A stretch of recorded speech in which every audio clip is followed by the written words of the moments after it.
The elevator stuck between floors 22. Inside, only two people. Noah Grant, single dad maintenance worker, and Amelia Voss, young CEO of Voss International. She was bleeding from her shoulder after a sudden office attack, breathing hard, panicking. "Please make it quick," she said, voice trembling. Noah looked around, only a small knife in his thick jacket. "Do you trust me? Just save the child," she whispered, hand on her stomach. He tore his jacket, bandaging her wound under flickering lights. When the doors opened, rescue teams rushed in. Amelia stared at him, trembling. The man she just fired that morning. Noah Grant, 36 years old, single dad, maintenance technician in the Voss International building, used to be an electronics engineer before his company went bankrupt. After the accident that took his wife, he raised his 8-year-old daughter, Sophie, always teaching her the most important thing is to stay kind, even when no one's watching. He was gentle, quiet, worked night shifts, usually cleaning silently after employees left. Amelia Voss, 31 years old, CEO inheriting the corporation from her father, famous for being cold, once said, "I don't pay for kindness, I pay for efficiency." She was trapped in a world of pressure, media, and shareholders, always having to appear strong. One morning, the company was shaken by a data leak. She was furious, ordered staff cuts, and suspended all auxiliary contracts. Noah was among them, laid off that very day. When receiving the decision, he just said softly, "I understand. Good luck to you." That evening, a group of strangers disguised as engineers infiltrated floor 22, attacking her to steal documents. She ran to the elevator, pressed the close button, but was stabbed across her shoulder. Right then, the system warned of an error. The elevator stuck mid-floor. Noah, still in the technical floor to hand over his last tools, heard the emergency signal. He checked the camera, elevator stuck. Inside was Amelia, sitting huddled, bleeding. Without hesitation, he climbed to the technical shaft, manually unlocked it, crawled through the gap inside. She turned around, eyes panicked. "What are you doing here? I just fired you." He answered, "I just want to help you survive." When she weakened, whispering, "Please make it quick," he understood she was losing blood and desperate. Real person detail at end of act. Noah used a small knife to cut his jacket, bandage the wound, hands shaking from fear. The elevator lights flickered, illuminating two faces. One tensed from fear of dying. One tensed from not wanting to lose anyone else. The building had been Noah's workplace for 3 years. He knew every floor, every system, every hidden passage. He'd been the one who fixed the coffee machine on floor 12, repaired the heating on floor 8, rewired the security cameras throughout. Invisible work, thankless work, but necessary work. That morning, when Amelia's assistant delivered the termination letter, Noah had simply nodded. "Effective immediately. You'll receive 2 weeks severance. Please return your access card." He'd handed it over without argument. No begging, no anger, just acceptance. "Can I ask why?" he'd said quietly. "Budget cuts. Nothing personal." Everything was personal. But he didn't say that. He'd packed his tools slowly, each screwdriver, each wrench, each piece of equipment he'd used to keep the building running. His plan was simple: finish the day, go home, tell Sophie, figure out what came next. But then the alarm sounded. Emergency on floor 22, elevator malfunction. His access card was already deactivated. He couldn't use the main systems. But he knew the manual overrides, the emergency protocols, the ways around security when lives were at stake. He'd climbed into the maintenance shaft, something he'd done 100 times before, but never with this urgency, never knowing someone was trapped and bleeding. When he forced open the elevator panel and dropped inside, Amelia had screamed. "It's okay," he said immediately, hands up. "I'm maintenance. I'm here to help." She recognized him then. You're the man I fired." "Yes, ma'am." "Why are you here?" "Because you need help, and I know how." She was sitting in the corner, hand pressed to her shoulder. Blood seeped between her fingers. "I was attacked. They wanted the merger documents. I ran, but one of them, he had a knife." Noah knelt beside her. Let me see. She moved her hand. The wound was deep but not fatal. If they could stop the bleeding. I need to apply pressure. It's going to hurt. Just do it. He pressed hard. She gasped, tears springing to her eyes. I'm sorry. I'm so sorry. It's okay. Just don't let me die in here. You're not going to die. I promise. He looked around. The elevator was stuck. No way to call for help from inside. His phone had no signal. They were trapped, alone with limited supplies. He had his jacket, his multi-tool, a bottle of water in his backpack. It would have to be enough. What's your name? She asked, voice weak. Noah. Noah Grant. Amelia, but you knew that. Yes, ma'am. Don't call me ma'am. Not now, just Amelia. He nodded. Okay, Amelia, we're going to get through this. Both of us. She looked at him, really looked, saw the determination in his eyes, the steadiness of his hands, the calm he projected despite the chaos. Why are you helping me? I fired you. Because you need help. That's reason enough. Most people would leave me here. I'm not most people. She smiled despite the pain. No, I'm starting to see that. The elevator was stuck for nearly 4 hours. She breathed weakly, sweat pouring. Noah tried to reassure her. You need to talk. Keep your mind alert. She shook her head. I made so many people lose their jobs. Now it's fair. No, fair is when you still have a chance to fix it. She looked at him, lips pressed tight. Do you believe people can change? I believe if they're still afraid of losing others, they still have a heart. She laughed weakly. You talk like a philosopher. No, just a father. He told her about Sophie. The little girl once asked him, Daddy, if bad people know they're wrong, can they become good again? She was silent, then asked, Do you still think I'm bad? No, I just think you're tired. She bowed her head, tears falling. First time she couldn't say anything. When rescue teams opened the doors, light poured in. Noah carried her out, despite security trying to stop him. She's losing blood. She needs an ambulance now. The next day's news all reported, fired employee saves CEO during office attack. But Noah avoided interviews, only saying, I did what anyone would do. In the hospital, Amelia woke up to find on the chair a dirty, blood-stained jacket with a small note. I'm not good with words, but I hope you'll be okay. Noah. Real person detail at end of act. She gripped the fabric, looked out the window where the snowstorm was clearing. For the first time, she didn't feel cold anymore. The hours in that elevator had been the longest of both their lives. At first, Amelia tried to stay strong, CEO mode, in control, showing no weakness. But as the blood loss made her dizzy, as the pain intensified, her walls crumbled. I'm scared, she admitted. That's normal. CEOs aren't supposed to be scared. CEOs are human. Humans get scared. She laughed bitterly. You wouldn't know it from how I act. How do you act? Cold, distant, like nothing touches me. William, because if I show weakness, they'll destroy me. The board, the shareholders, the competitors. They're waiting for any sign I'm not strong enough. Noah adjusted the makeshift bandage. Strength isn't pretending you're invincible. It's admitting you're vulnerable and moving forward anyway. Is that from a fortune cookie? From my daughter. She's 8 and wiser than most adults I know.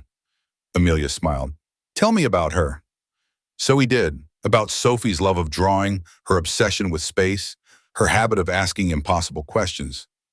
Like what? Like, if bad people know they're wrong, can they become good again?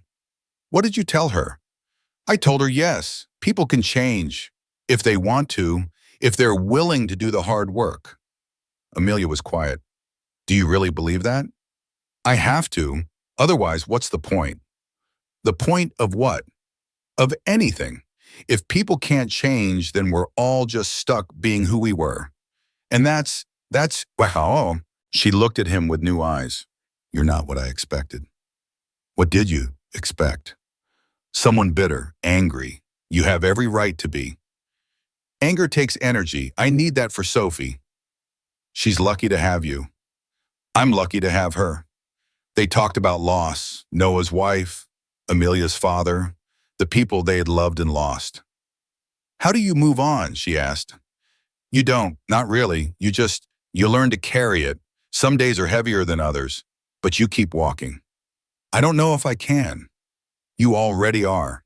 Every day you show up, every decision you make, you're carrying your grief and still leading thousands of people. That's not weakness, that's strength.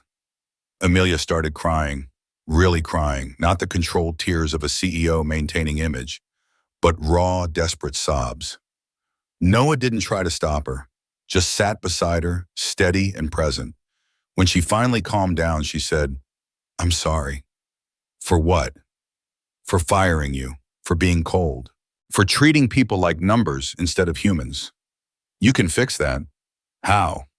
By starting tomorrow, make different choices. Be different. What if I can't? Then you try again the next day and the day after until it sticks. She squeezed his hand. Thank you. For what? For not leaving me, for staying, for seeing me as a person and not just a boss. You're welcome. When the rescue team finally broke through, the rush was overwhelming. Paramedics, police, security, reporters somehow already there. They loaded Amelia onto a stretcher. She reached out, grabbed Noah's hand. Don't disappear. I won't. Promise. I promise, Bayama. As they wheeled her away, she held on to that promise like a lifeline. In the hospital, after surgery, after the interviews, after the doctors left, she lay in the dark thinking about Noah, about his calm, his kindness, his refusal to be bitter despite having every reason, about her own life, the choices she'd made, the person she'd become, about whether it was too late to change. The jacket sat on the chair, blood-stained, torn, proof that someone had cared enough to sacrifice for her. She picked it up, held it close, and for the first time in years, she felt something other than cold calculation. She felt hope. A week later, Amelia left the hospital, returned to the office. Shareholders demanded she resume leadership, prove she was still strong enough to lead.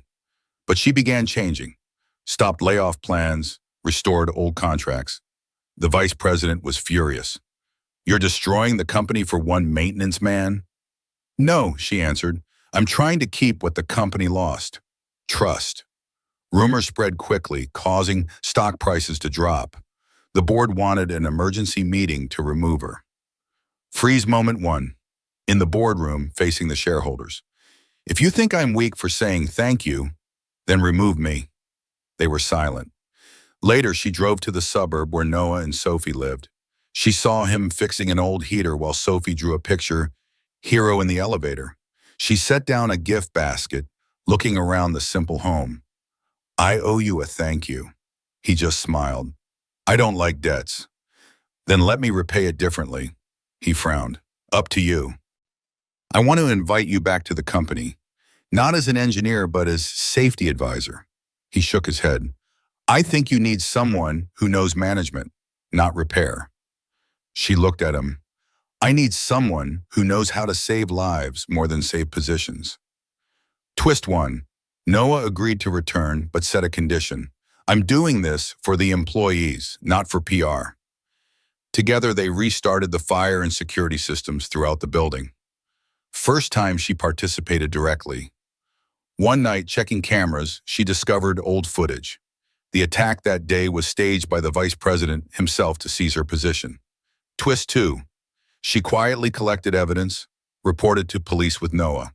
When police raided the executive meeting, everyone was stunned. Noah stood behind her, silent. Freeze moment two. She turned back to say, you once said, whoever still fears losing others, they still have a heart. Thank you for helping me find mine again. The boardroom confrontation was brutal.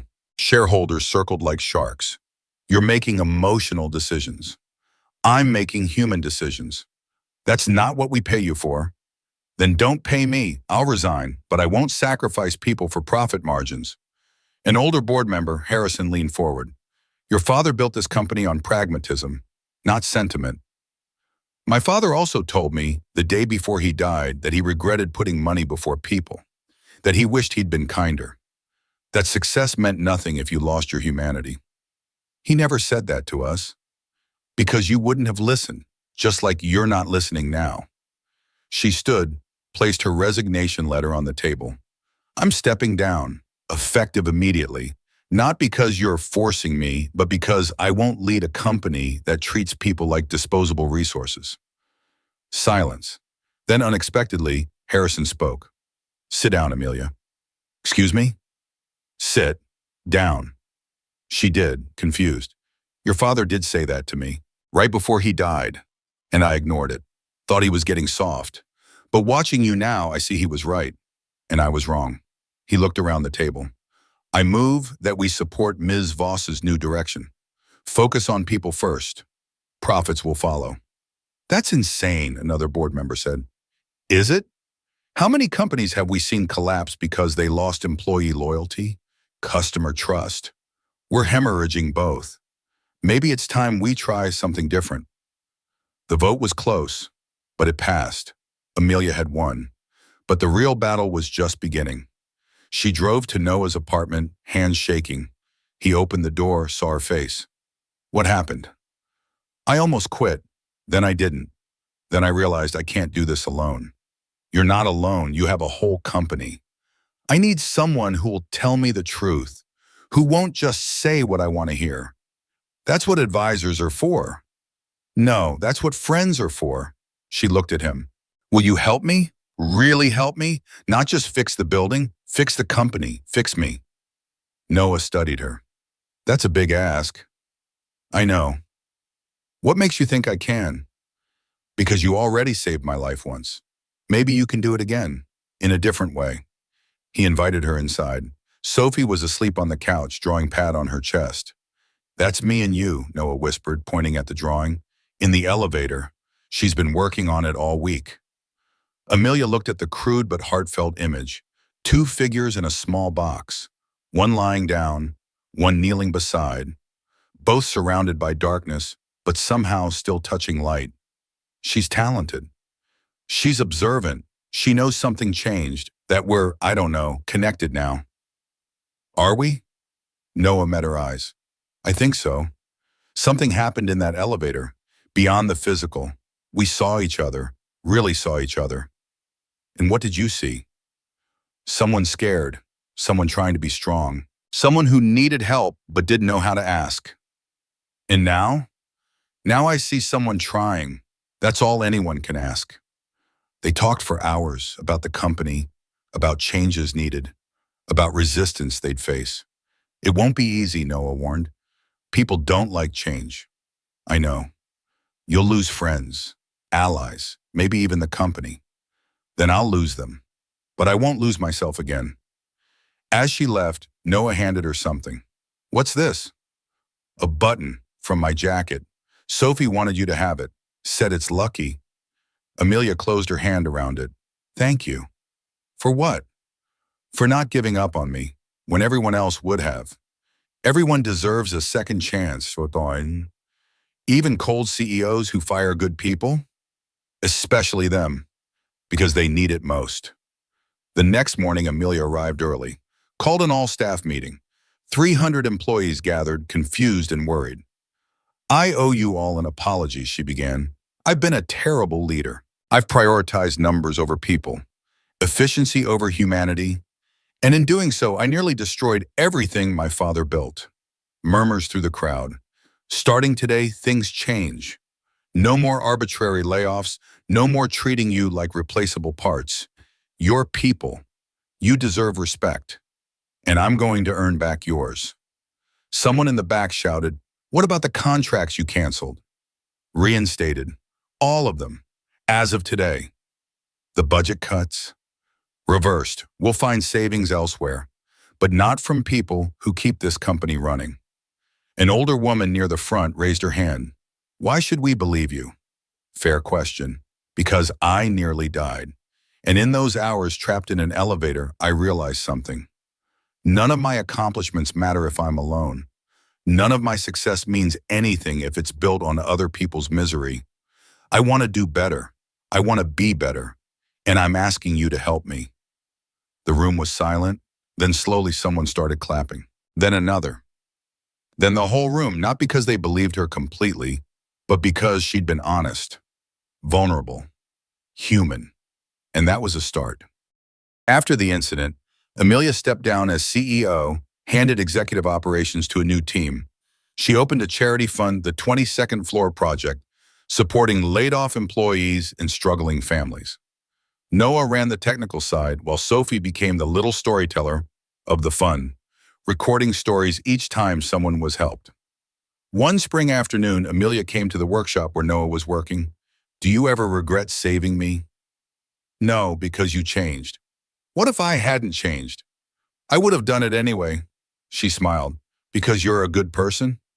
"Because I once lost someone I loved, so I don't want anyone else to lose more." Symbol of rebirth. In the center, she hung the old jacket in a glass frame. Below it, writing, "Bayan by Baying." The moment fear met kindness and chose to live. Sophie looked at the frame, asked, "Miss Amelia, can Daddy keep that gold button?" She smiled. "No, you keep it." That was the first light in that dark elevator. Awesome. End of act detail. The three ate dinner together at a small restaurant, first time with no boundary between CEO and worker. The 22nd Floor Project grew faster than anyone expected. What started as Amelia's personal mission became a movement. Companies reached out. "How did you do it? How did you change corporate culture?" Her answer was always the same. "I stopped pretending I had all the answers. I started listening." They held workshops, brought in employees from all levels, asked questions like, "What would make this a better place to work?" The answers were simple: respect, trust, fair pay, reasonable hours, being seen as humans, not resources. "We can do that," Amelia said. All of that. Noah designed had new break rooms. Sophie drew murals on the walls. Employees donated time to help renovate. The building transformed, not just physically, but spiritually. People smiled more, helped each other, stayed because they wanted to, not because they had to. Profits didn't suffer, they grew. Because engaged employees are productive employees, the media noticed. Voss International, a new model for corporate America. But Amelia deflected credit. "This wasn't me. This was us. Everyone who believed change was possible."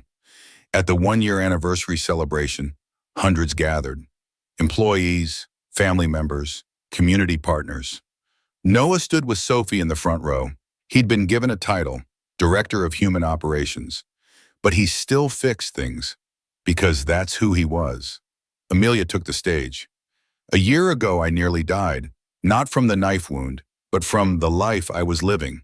Cold, disconnected, inhumane. One man showed me a different way, not through lectures or business books, but through action, through kindness when he had every reason to be cruel." She looked at Noah. "He taught me that strength isn't about how hard you are. It's about how soft you can be and still stand." The crowd applauded. After the speech, people approached Noah. "Thank you for bringing her back to us." "You didn't bring her back," Noah said. "She found herself. With your help." "Maybe, but she did the work." Sophie tugged his sleeve. "Daddy, Miss Amelia looks happy." "Yeah, she does." "Do you think she'll stay?" "I think so. Why?" "Because I like her. She's nice now."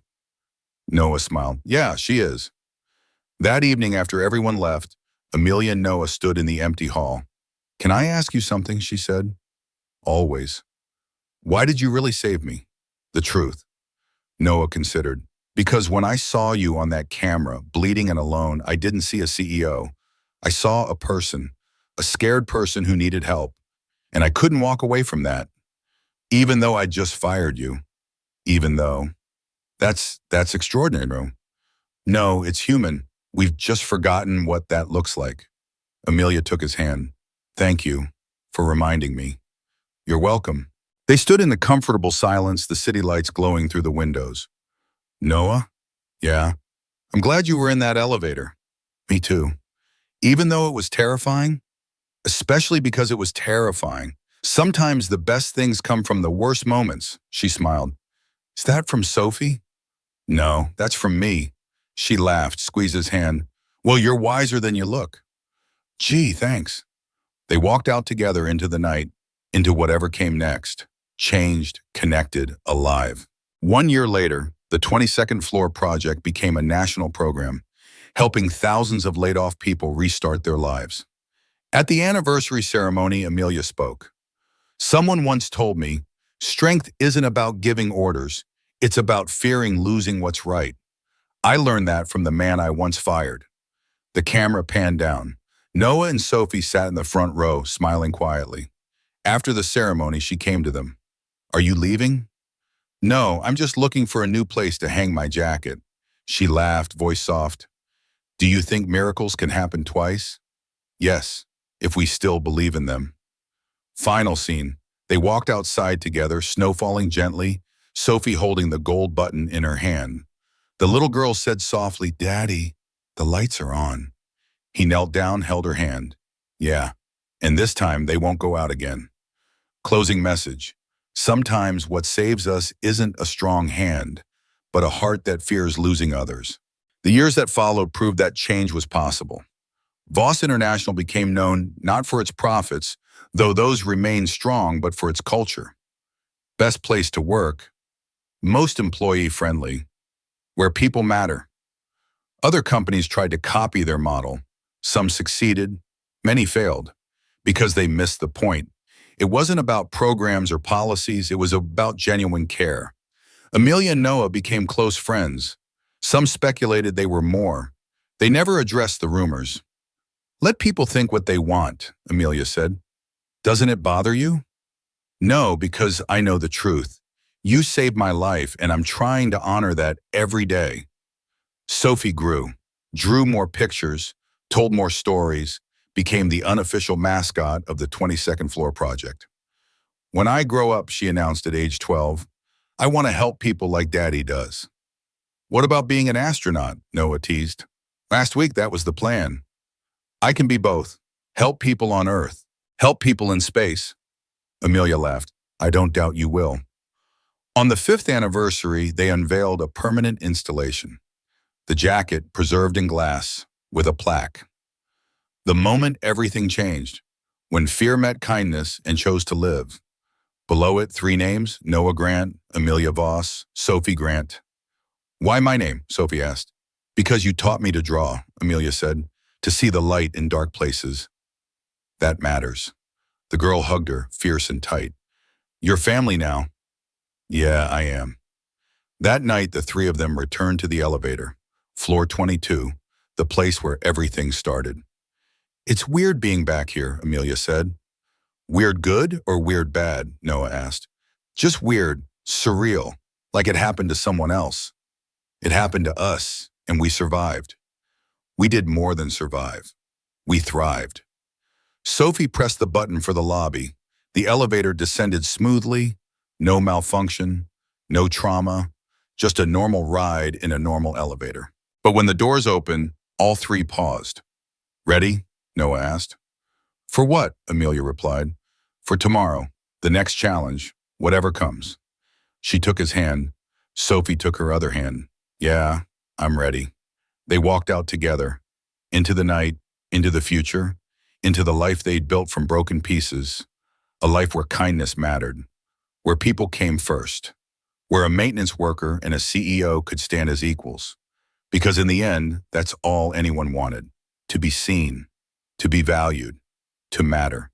And in that elevator, in those dark hours, they'd learned the most important lesson. Everyone matters. Everyone deserves kindness. Everyone can change if they're just given the chance. If you believe stories like this deserve to be told, leave a comment and subscribe to Hidden Heart Stories. We tell the stories that shouldn't be forgotten.